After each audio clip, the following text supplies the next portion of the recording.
வணக்கம் அனைவருக்கும். நான் உங்கள் ஜோதிடர் செல்வம். நேத்து நம்ம ஒரு வீடியோ பார்த்திருந்தோம் இல்லைங்களா? லக்னம் மற்றும் லக்ன அதிபதி பொருத்தம். இதுல ஒரு சிம்பிள் மெத்தட்.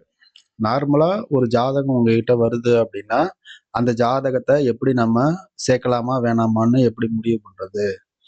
சிம்பிளா இத பார்க்கலாம். எப்படின்னு கேட்டீங்கன்னா, இந்த போர்டுல நான் உங்களுக்கு எழுதியிருக்கேன் இல்லைங்களா?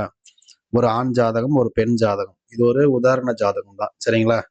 இதுல ஒரு லக்னம் அப்படிங்கிறது ஆணுக்கு தனுசு லக்னம் போட்டிருக்கோம். பெண்ணுக்கு துலா லக்னம் போட்டிருக்கோம். ரைட்டுங்களா? இப்போ இந்த லக்னத்தை எடுத்து பார்த்துக்கிட்டீங்கன்னா, ஆணுடைய லக்னத்துக்கு பெண்ணுடைய லக்னத்திலேருந்து நம்பர்ஸ் போட்டுக்கணும். இப்போ இவர் வந்து தனுசு லக்னம் ஆண். அவருக்கு பெண்ணுடைய லக்னம் எங்க ஆரம்பிக்குது? துலாத்திலேருந்து ஆரம்பிக்குது.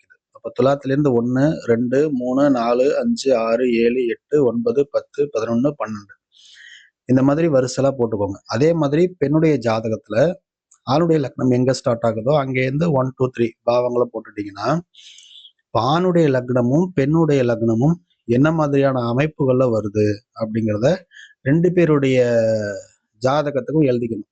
இது பெண் ஜாதகத்துக்கு எழுதியிருக்கிறேன். இந்த ஓரத்துல ஆண் ஜாதகத்துக்கு எழுதியிருக்கிறேன். ஓகேங்களா? இப்போ ஆண் ஜாதகத்துக்கு எடுத்து பார்த்தீங்கன்னா, லக்னம் 1 அப்படிங்கிறது லக்னம். 12 பாவங்கள் பத்தி இந்த ஓரத்துல எழுதியிருக்கிறேன். அதே மாதிரி பெண்ணுக்கு கீழே எழுதியிருக்கிறேன். இப்ப 12 பாவமும் எந்த மாதிரி மாறுது, எந்த மாதிரி ஒர்க் ஆகுது அப்படிங்கிற ஒரு புரிதல் கிடைக்கும். இப்போ ஆண் ஜாதகத்துல லக்னம் அப்படிங்கிறது 3, 11 அதாவது 11, 3 அப்படின்னு வேலை செய்யுது. பெண்ணுடைய லக்னம் இந்த பொண்ணு துலா லக்ன பொண்ணு தனுசு லக்ன ஆணுக்கு திருமணம் பண்றாங்க அப்படின்னா, இந்த பையனுடைய லக்னம் எப்படி வேலை செய்யும்? 11ஆம் பாவமாவும் 3ஆம் பாவமாவும் வேலை செய்யும். இந்த பையனுடைய 11ஆம் பாவம் சிம்ம ராசி.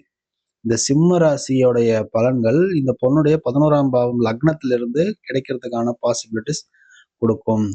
இப்ப லக்னம் அப்படிங்கிறது 3, 11 வருது அப்படிங்கிறப்போ ஒரு நல்ல கண்டிஷன் தான்.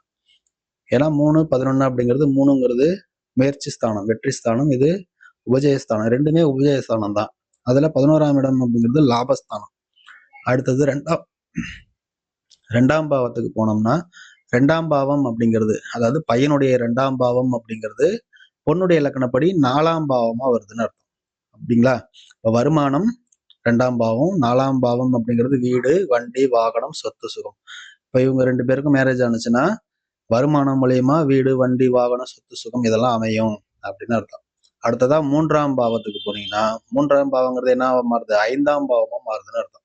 இப்ப 3ஆம் பாவங்கிறது வீரியஸ்தானம், 5ஆம் பாவம் அப்படிங்கிறது பூர்வ புண்ணியஸ்தானம். சரிங்களா?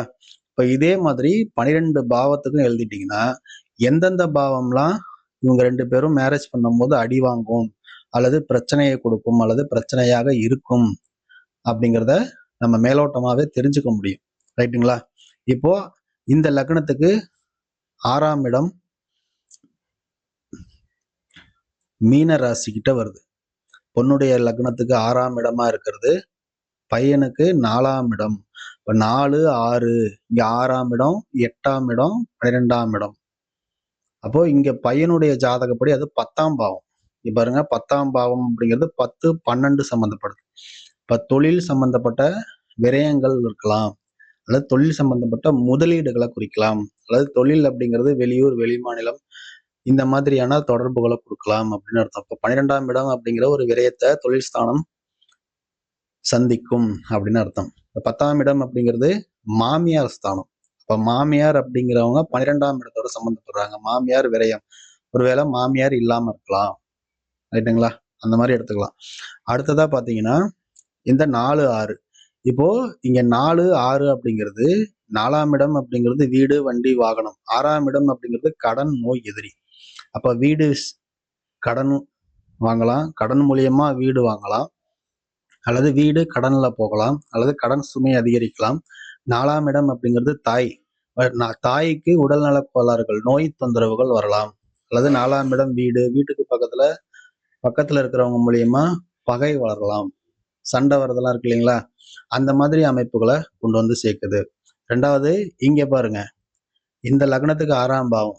6ஆம் பாவத்தை எடுத்துக்கிட்டீங்கன்னா 6, 8 இருக்கு. 6, 8 அப்படிங்கிறது 6ஆம் பாவம், 8ஆம் பாவமா சம்பந்தப்படுது அப்படிங்கிறப்போ 6ஆம் இடம் அப்படிங்கிறது வேலை, 8ஆம் இடம் அப்படிங்கிறது இழப்பு. இப்ப வேலை அப்படிங்கிறது பிரச்சனை வரலாம். திருமணத்துக்கு அப்புறம் வேலையில ஏதாவது பிரச்சனைகள், சங்கடங்கள் வரலாம். 6ஆம் இடம் அப்படிங்கிறது நோய், 8ஆம் இடம் அப்படிங்கிறது அறுவை சிகிச்சை. ஏதாவது நோய் சம்பந்தப்பட்ட அறுவை சிகிச்சைகள் செய்யலாம் அப்படின்னு அர்த்தம். இப்போ அதே இடம் பொண்ணுக்கு 6ஆம் இடமா வருது. ரைட்டுங்களா? அப்போ இந்த 8ஆம் இடம் 6ஆம் இடமா மாறுது. அப்போ ஒரு நோயோ, விபத்தோ, கடனோ, எதிரியோ, தொல்லையோ ஏதோ ஒரு சம்பவத்த இங்க 6ஆம் பாவம் சந்திக்கும் அப்படின்னு அர்த்தம். சரிங்களா? அதே மாதிரி 8ஆம் பாவமா வர்றது பையனுடைய ஜாதகத்துல 10ஆம் பாவம். இங்க பையனுக்கு 10, 12 சம்பந்தப்படுது. பொண்ணுக்கு 10, 8 சம்பந்தப்படுது அப்படிங்கிறப்போ இங்க நம்ம பார்க்க வேண்டியது தாய், மாமியார் ஸ்தானம். 10ஆம் பாவங்கிறது மாமியார் ஸ்தானம். அப்ப மாமியார் ஸ்தானத்துக்கு விபத்து இருக்கலாம், ஆயுள் கண்டம் இருக்கலாம், நோய் தொந்தரவு, சர்ஜரிஸ் அந்த மாதிரி இருக்கலாம். இதெல்லாம் இந்த 2 ஜாதகத்தை இணைக்கும் போது இந்த பாவங்கள் மூலியமா கிடைக்கக்கூடிய கொடுப்பினைகள். இப்ப இந்தந்த பாவங்கள்லாம் அடி வாங்குது அப்படிங்கிறத தெரிஞ்சுக்கலாம். இப்ப இதை நம்ம தெரிஞ்சுக்கிட்டாச்சு. இப்போ இவங்களுக்கு நடக்கக்கூடிய தசா புத்தி அந்தரத்தை பார்த்துக்கணும் ஜாதகத்துல. இப்போ ஒருவேளை இவங்களுக்கு பொண்ணுக்கு 6ஆம் அதிபதி தசா நடக்குதுன்னு வச்சுப்போம். இந்த 6ஆம் இடமா இருக்கிறது வீடு, வண்டி, வாகனம். இவங்களுடைய 6ஆம் இடமா இருக்கிறது 5ஆம் இடமா வேலை செய்யுது. புரியுதுங்களா? இப்போ 6ஆம் அதிபதி தசா பொண்ணுக்கு நடக்குது அப்படின்னா பையன் ஜாதகத்துல அது 6ஆம் அதிபதி யாரா வராங்க? செவ்வாயா வராங்க. அப்ப இங்க செவ்வாய் அப்படிங்கிறவரு 12ஆம் அதிபதியா இருக்கிறாரு பையன் ஜாதகத்துல. பொண்ணு ஜாதகத்துக்கு 2ஆம் அதிபதியா இருக்கிறாரு, 7ஆம் அதிபதியா இருக்கிறாரு. இங்க வருமானம், குழந்தைங்க, சமூகம், வாடிக்கையாளர் இந்த மாதிரியான விஷயங்கள் எல்லாத்துக்கும் சங்கடங்கள் ஏற்படலாம் அப்படின்னு அர்த்தம். சரிங்களா? அப்போ அந்த தசாநாதன், புத்திநாதன், அந்தரநாதன் இந்த 2 லக்னத்துக்கும் எப்படி சம்பந்தப்படுறாங்க அப்படிங்கிறத பார்த்துக்கிட்டு தான் நாம இந்த தசாவுல இவங்களுக்கு திருமணம் பண்ணலாமா வேணாமா அப்படிங்கிற முடிவு எடுக்கணும். பொதுவா ஒரு தசா நடக்குது அப்படின்னா அந்த தசாநாதன், புத்திநாதன், அந்தரநாதன் இந்த 3 பேரையும் தனியா குறிச்சுக்கோங்க. குறிச்சுக்கிட்டு அவங்களுடைய நட்சத்திராதிபதிகள் இருக்காங்க இல்லைங்களா? தசாநாதன் ஒரு நட்சத்திரத்துல நிப்பாரு, புத்திநாதன் ஒரு நட்சத்திரத்துல நிப்பாரு, அந்தரநாதன் ஒரு நட்சத்திரத்துல நிப்பாரு. இந்த 3 நட்சத்திராதிபதிகளும் யாருன்னு பார்க்கணும். இந்த 3 நட்சத்திராதிபதிகளுக்கும் இந்த தசாநாதனுக்கும் 6, 8, 12 இருக்கிறாங்களா? அல்லது அவயோகியோட தொடர்புல இருக்கிறாங்களா? அல்லது பாதகஸ்தானத்துல இருக்கிறாங்களா? அப்படிங்கிறத பார்த்துக்கிட்டோம்னா தசாவுல பிரச்சனை இருக்குதா, புத்தியில பிரச்சனை இருக்குதா, அந்தரத்துல பிரச்சனை இருக்குதா அப்படிங்கிறத பார்த்துக்க முடியும். அதே மாதிரி இவங்க 2 பேருக்கும் தசா நடக்கும் இல்லைங்களா?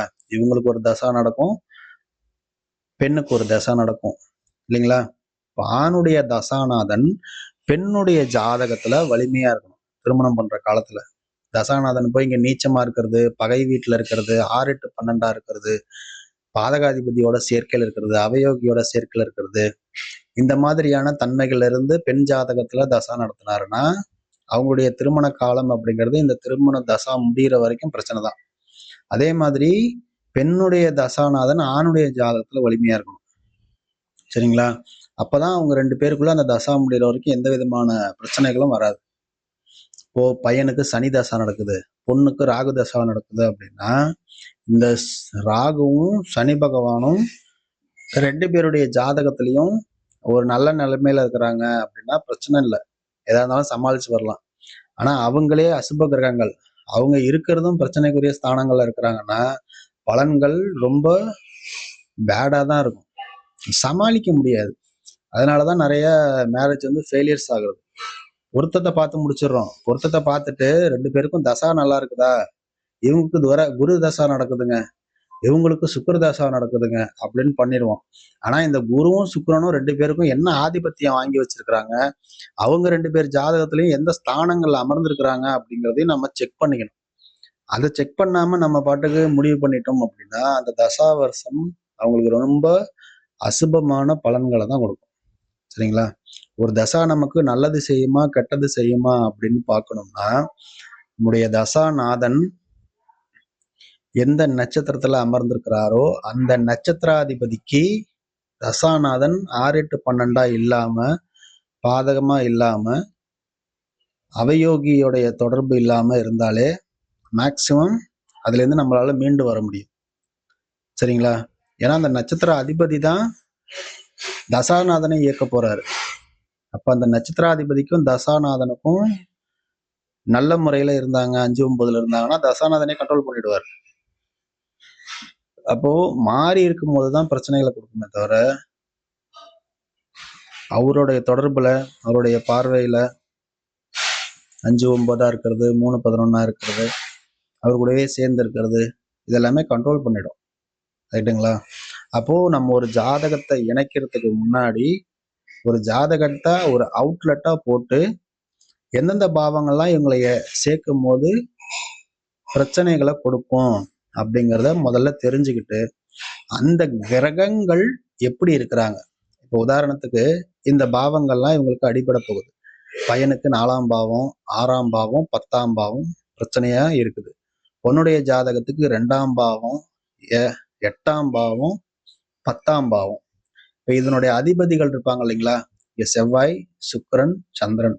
இங்க எடுத்துக்கிட்டீங்கன்னா ஆணுடைய ஜாதகத்துல குரு பகவான், சுக்கிர பகவான், புத பகவான். இவங்க 3 பேரையும் 2 பேர் ஜாதகத்துக்கும் மிக்ஸ் பண்ணி பார்த்துக்கணும். இந்த குருவுக்கு இந்த புதன் எப்படி இருக்கிறாரு, இந்த சுக்கிரனுக்கு இந்த செவ்வாய் எப்படி இருக்கிறாரு அப்படிங்கிறத செக் பண்ணி பார்க்கணும். பார்க்கும்போது இவங்களுக்குள்ள ஒரு அட்ஜஸ்ட்மெண்ட்ஸ் இருக்குது அப்படின்னா அவங்களுடைய பாதிப்புகள்ல இருந்து மீண்டு வரதுக்கான சான்சஸ் அதிகம். இல்லைன்னா அதை கண்டிப்பா அவங்க அனுபவிச்சுதான் ஆகணும் அப்படிங்கிற விதிக்குள்ள போயிடுவாங்க. புரியுதுங்களா? அப்போ நம்ம ஒரு அவுட்லெட் போட்டாலுமே அதை வச்சு நம்ம இன்னும் கொஞ்சம் அதிகமா யோசிக்கணும்.